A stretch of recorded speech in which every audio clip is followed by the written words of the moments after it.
Alors, Jérôme, bonjour. Bonjour.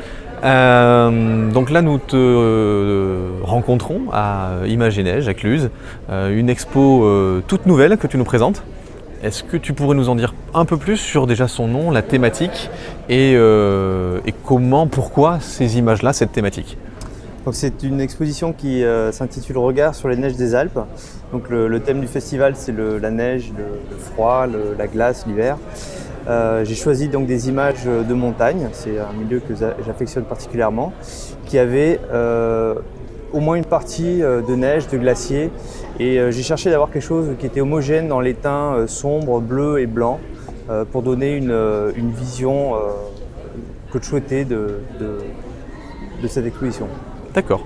Alors, est-ce que, par exemple, tu pourrais nous parler plus particulièrement d'une ou deux images que tu affectionnes dans cette série-là? Par exemple, cette image de Voie lactée au-dessus du Mont Blanc et de la mer de glace, c'est une image qui me tient beaucoup à cœur puisque je l'avais pensée depuis le début, c'est-à-dire que je suis venu en 2010 repérer l'endroit. J'avais, lors d'une course d'alpinisme, c'était en pleine journée, j'avais pu voir tous les paysages aux alentours. Je me suis dit que tiens, ça serait intéressant d'avoir une Voie lactée au-dessus du Mont Blanc avec la mer de glace dans le prolongement.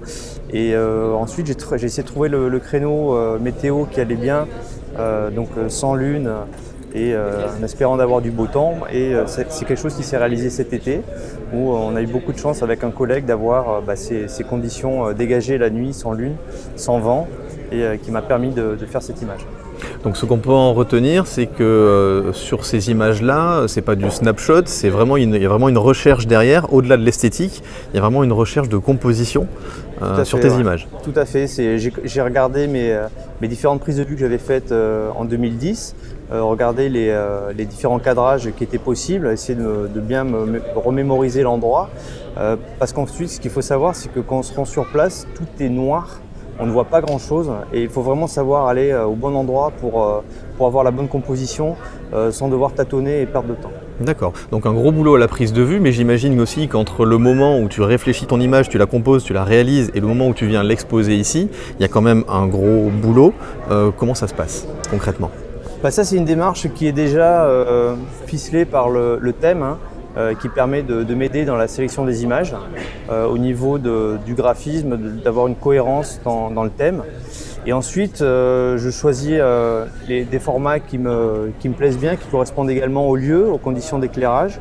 La mise en valeur dépend également du support qu'on va utiliser. Donc, derrière moi, j'ai choisi de mettre un bord blanc tournant tout autour en caisse américaine qui permet d'avoir une jolie esthétique.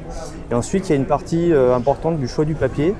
Alors justement, qu'est-ce que tu as pris comme style de papier ici, puisque c'est une nouvelle expo et apparemment tu as changé de papier par rapport à tes précédentes? Oui, donc avant j'utilisais un papier brillant qui est très bien, mais je trouvais que pour ces images qui étaient très sombres, je souhaitais avoir quelque chose de un petit peu moins brillant, quelque chose de plus mat, afin d'éviter de limiter les reflets, mais tout en gardant de belles teintes, notamment dans les bleus et des noirs bien noirs, et en gardant une texture assez fine.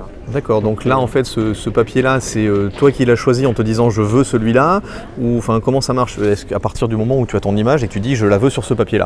C'est une discussion, c'est le fruit d'une discussion avec mon imprimeur qui m'a proposé différents papiers. J'ai pu également regarder lors d'autres expositions ce que donnait ce type de papier sur des images qui étaient similaires, le rendu m'ayant convaincu. Donc on a ensuite fait des épreuves, des BAT, juger de la qualité des images, éventuellement faire les derniers réglages avant l'impression finale. D'accord. Bon, eh bien écoute, merci de toutes ces précisions. On te souhaite une superbe expo et encore d'autres images pour continuer à nous régaler. Eh bien merci. Voilà. Merci Jérôme. Et coupé.